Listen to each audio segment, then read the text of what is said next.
Mi nombre es Ayub El Atlao, he venido con 9 años, me traje mis padres, con mis hermanos, de parte de Marruecos, de Rif. Hoy es una chica de 33 años, nació en Barcelona però criada enterament en l'Hospitalet de Llobregat. Soc la Hasna Ruaz, soc una jove marroquí catalana, em sento molt catalana, visc aquí de fa més de 13 anys. Abdoulaye Fall es un ciudadano de origen senegalés. Hace 22 años cogió la decisión de salir de su país, como lo han hecho millones de personas de países del hemisferio sur. Ayub es un joven hijo de inmigrantes que se desarrolla en el mundo con humildad, respeto y mucho amor, en el mundo artístico. Ese es Ayub El Hilali.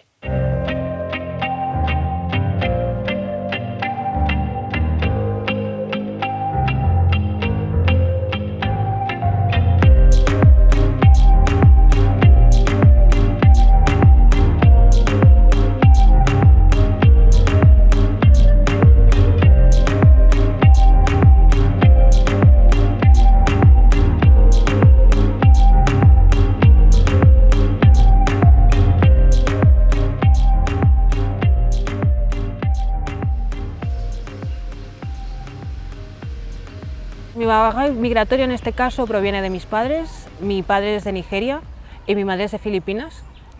Ambos llegaron a Barcelona en el año 81. Mi bagaje migratorio parte de mis padres, que son los que realmente han vivido este bagaje. Pero también es verdad que nos lo han transmitido y nos han transmitido pues el sufrimiento que lleva este bagaje y el esfuerzo, el sacrificio. Y también nosotros lo llevamos en el ADN, lo llevamos en nuestra cara, en nuestro cuerpo, en nuestra piel, en nuestra sangre.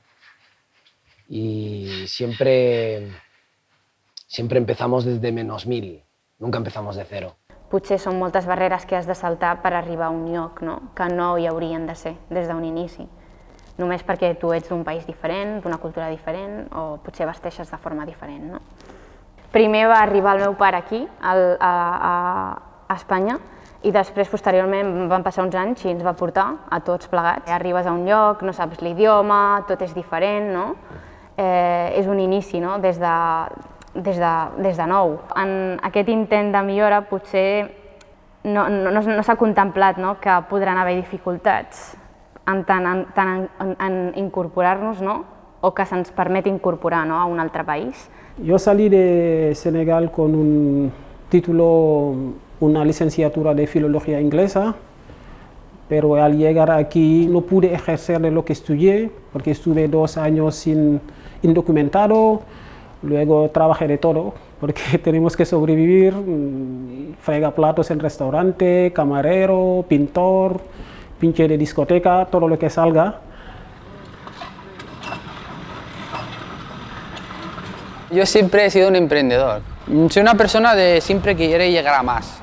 Como me gustaba la mecánica y tal, pues lo he estudiado, he hecho prácticas y he ido avanzando, evolucionando en el tema de mecánica, y a los 21 pues he aprendido pues de tener un taller.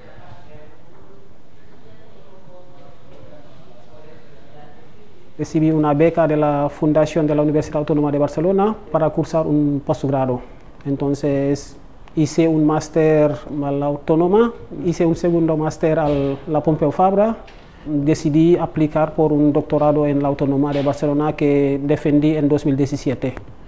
Entonces desde entonces trabajo más en el mundo de la innovación, del emprendimiento social, intentando impulsar el proyecto que creo que pueden ser beneficiosos para la integración y el bienestar de las personas migradas sobre todo.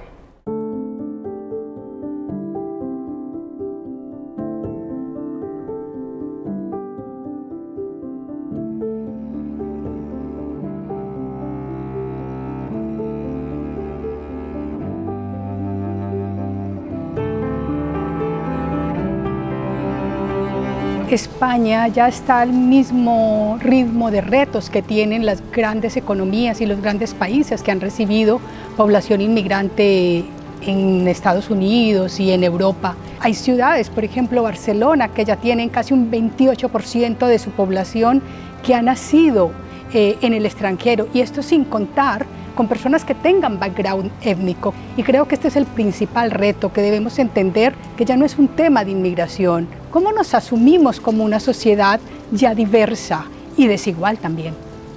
A un nivel más fuerte, por ejemplo, político. Creo que el principal desafío es aceptar que la inmigración es una cosa que está y va a seguir estando. No es un fenómeno circunstancial.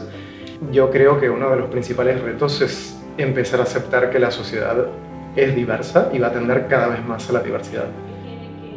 Y eso representa muchas dificultades para muchas personas que están acostumbradas a un tipo de vida muy homogéneo y a relacionarse con personas y en entornos que reflejan sus formas de pensar y de vivir.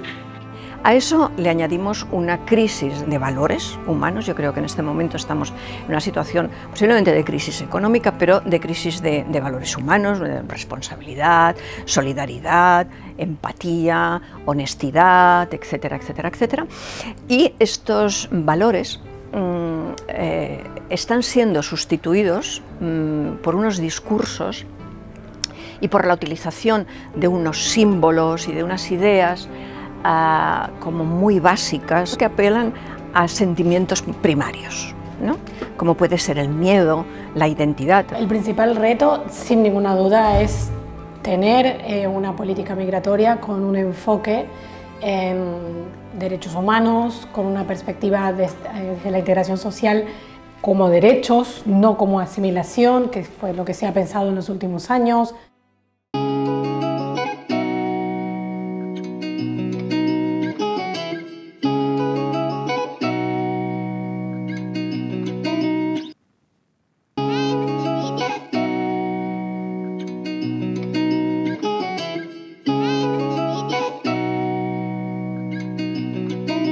Hay que trabajar en muchas direcciones. La primera, la educación. Para mí en Cataluña no se están haciendo los deberes, porque si no, no tendríamos el fracaso escolar de los colectivos minoritarios. ¿Cómo puede ser que un colectivo o alumnos o hijos y hijas de familias que provienen o que tienen bagaje migratorio de territorios concretos tengan el 60% de fracaso escolar? Eso nos tiene que escandalizar como sociedad. Todas las investigaciones nacionales e internacionales muestran cómo los jóvenes extranjeros, los jóvenes migrantes, tienen toda una serie de limitaciones, ¿no? Están expuestos a una triple segregación por lengua, por una segregación étnica y por pobreza. Van a escuelas más inseguras y escuelas que son menos prestigiosas. Tienen un acceso al currículum menor y esta menor calidad que tienen en el currículum les permite también no poder acceder a modelos de lengua que les permitan avanzar rápido en el aprendizaje. Y por otra parte no tienen las posibilidades de acumular capital social positivo hacia el éxito, ¿no? Y la continuidad educativa a través del grupo de iguales. Yo me he encontrado con casos, ¿no?, de mujeres que tienen sus profesiones, quieren crecer, quieren desarrollar su profesión o su oficio o lo que realmente saben hacer y las relegan o les proponen, bueno, ¿por qué no te apuntas en la bolsa de limpieza? ¿O por qué no te apuntas para cuidar abuelos? ¿Por qué no haces este curso de sociosanitario? Sí que hay un determinado estereotipo, que es la base de la desigualdad. Una persona de origen migrante que acaba sus estudios universitarios lo hace con mucho mayor esfuerzo que lo hace el hijo de una persona catalana, andaluza o española. Porque todos esos elementos, todas esas barreras, todas esas trabas que ha tenido ella y su familia para poder acceder a un estatus similar en general al de una familia de renta baja habitualmente de este país, toda esa serie de obstáculos hace que el que lo haya conseguido tenga mucho más mérito. Vivimos juntos, compramos, estudiamos, trabajamos, pero realmente convivencia sería un paso más adelante de esto. Es decir, sí que hay un respeto, a veces una aceptación, pero convivir para mí es tener proyectos.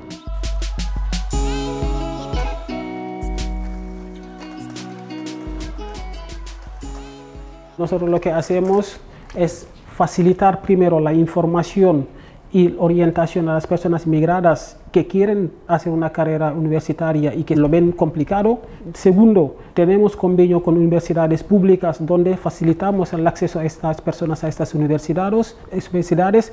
Y la tercera pota es que estas personas que podamos establecer partenariados o colaboraciones con empresas privadas para que estas personas, una vez hayan cumplido su formación, puedan acceder a puestos de trabajo cualificados.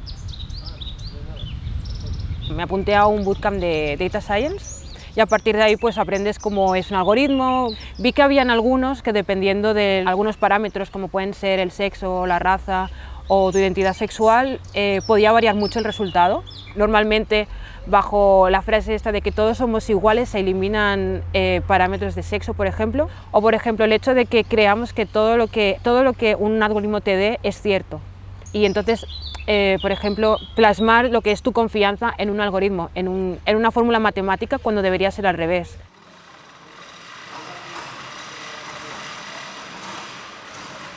Me hice autónomo a los 18 años para ahorrar un poquito de dinero, pero ya mi objetivo era tener mi propio taller.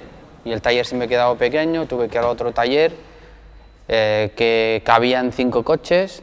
De ese taller, al cabo de 1 año y medio, ya se me quedó también pequeño. Y tuve que venir aquí, que este taller ya es más grande, y de ahí pues se ha quedado Gercicar. Y todo el mundo ya no quiero cambiar, será Gercicar de por vida, hasta que me muera. Gercicar lo que da servicios es mecánica en general, electricidad, tema de llaves, bueno, casi todo. Y ahora, bueno, pues tengo pues 4 empleados, yo aquí, y vamos bien de tema de maquinaria, de equipos de diagnóstico y todo. Nunca se habla de qué tanto porcentaje de personas con bagaje migratorio están en esos puestos de trabajo, o en educación, cuántas personas de cierto tipo de comunidades, por ejemplo, pasan a la educación ya puesto obligatoria, o por ejemplo, qué tanto por ciento realmente de personas en la comunidad utilizan los CAP, por ejemplo, los centros médicos para tratarse, ¿no? Entonces creo que es muy importante recoger esta información, ya que nos puede ayudar a conocer un poco más de qué forma la comunidad interactúa con lo que es la sociedad y de qué forma podemos hacer que todavía interactúen más.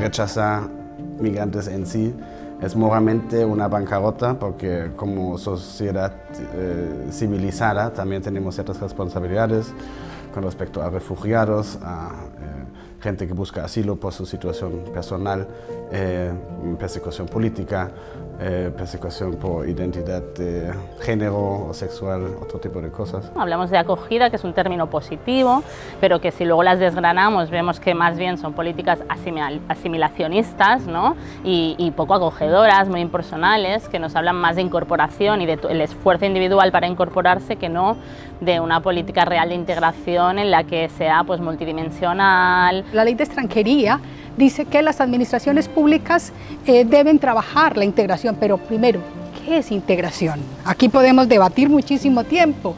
Y lo otro es, ¿a quién le corresponde realmente? ¿Quién tiene las competencias? Porque claro, las competencias de la situación regular de una persona es del Estado, pero la gente vive en barrios, vive en ciudades, manda a sus hijos y sus hijas a las escuelas. Entonces esto ha generado, por un lado, indefinición y por el otro un modelo que cada uno lo ha ido generando como ha podido. Si cuando van a buscar trabajo, por ser fenotípicamente, tener rasgos marroquíes o por tener el apellido que se tiene, no tienen las mismas posibilidades de acceso al trabajo o incluso a la vivienda, estamos dando un mensaje claro de no pertenencia, y eso va a tener unas repercusiones claras en lo que serán las condiciones y las situaciones de integración. La gestión de las migraciones y la política migratoria no es solo gestión de fronteras. Creo que este es uno de los retos principales.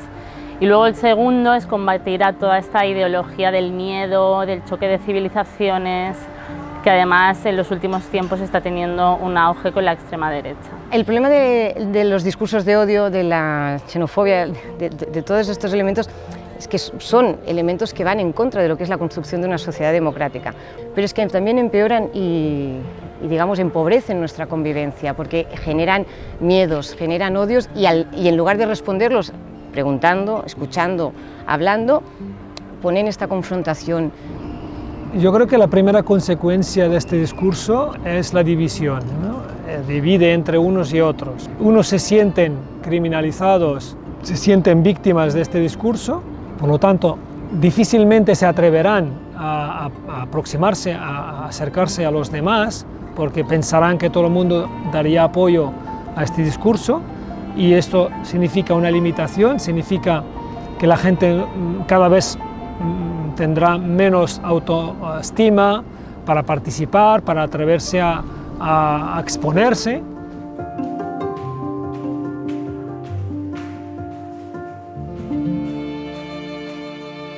Naufragi.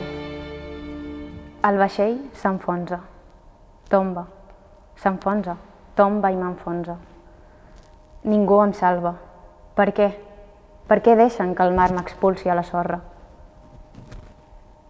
Jo crec que a partir de la poesia, no, des de l'activisme, l'important és donar veu per poder trencar, no, certes imatges, així com permetre que la gent escolti diferents músiques, perquè escoltar només una sola música només ens quedarem en aquella realitat, i allò sí que és una realitat potser distorsionada, no? O Siria, o Túnez, o Nigeria, o Egipto.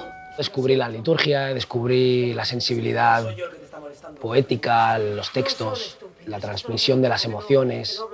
He desarrollado mi inteligencia emocional, mi sensibilidad a través de la lectura y empecé a actuar. Y empecé con teatro del oprimido, teatro social, teatro como herramienta de cambio en cárceles, con colectivos vulnerables, con esa parte de la sociedad que no tiene recursos ni medios para ir a un teatro, a pagar 30 euros a ver una obra de teatro. Y que estoy muy orgulloso y me siento muy orgulloso de llegar ahí. Y también de poder contar historias desde esa tribuna. Es una tribuna muy potente.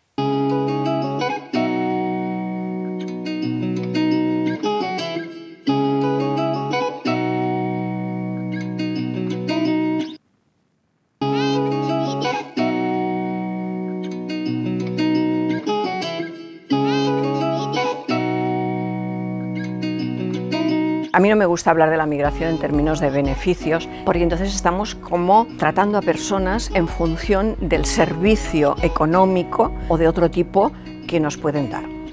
Prefiero hablar de la migración, primero, en términos de derechos humanos, pero sí tenemos que ir a buscar cuestiones, digamos, positivas de la migración. La primera que podríamos hablar es precisamente sí en términos económicos y de beneficios, ¿vale? Es que Europa somos una población envejecida. Si no permitimos la migración hacia nuestros países, es que prácticamente vamos a desaparecer como sociedad. Aunque muchas veces no se quiera reconocer o por, digamos, posiciones políticas o ideológicas se intenta tapar esta realidad, pero es evidente de que sin el aporte de los inmigrantes o de la inmigración, los países industrializados no podían aspirar al nivel de desarrollo en el que se encuentran hoy. Para nosotros como Fundación Friedrich Naumann, para la libertad, que está enfocado en temas de emprendimiento, de crecimiento económico, de un ámbito favorable para la empresa privada en general, el tema y los aspectos de la migración en este ámbito son clave. Hay estudios a través de la historia y estudios muy serios, no de una ONG que sea cercana a los inmigrantes, que demuestran que gran parte del crecimiento de las ciudades globales, estamos hablando de Londres, Nueva York, y de las grandes economías también del mundo, está relacionado con la presencia migratoria y con la diversidad y la innovación que aportan las personas inmigradas y las de background inmigrante también. Las empresas saben muy bien, por ejemplo, que los equipos diversos son mucho más creativos, imaginativos, resuelven mejor los problemas.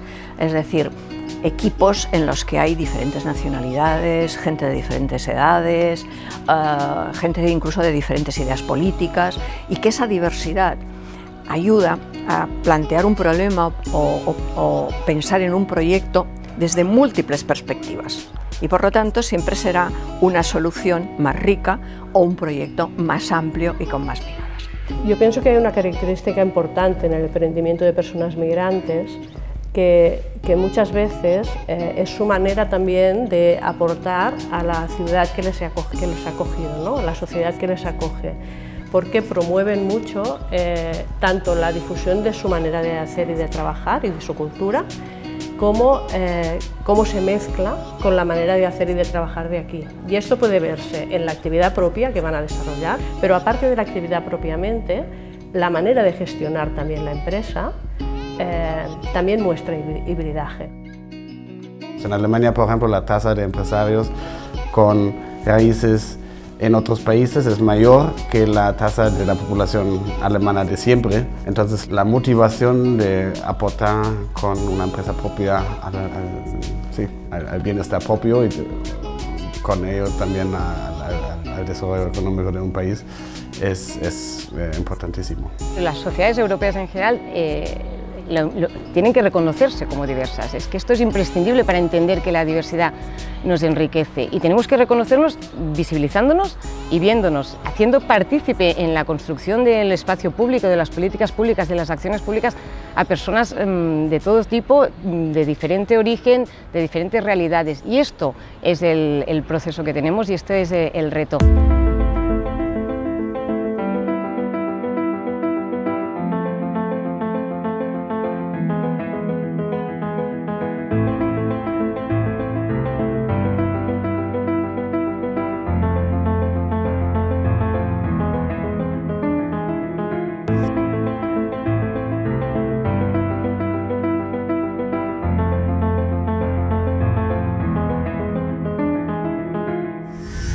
La población inmigrada es altamente diversa, entonces habrá gente con un nivel formativo muy alto, personas con un nivel formativo muy bajo. Tenemos que ser capaces de visualizar esta diversidad en nuestro entorno de una manera no forzada, pero sí generando espacios de oportunidad para que las cosas fluyan.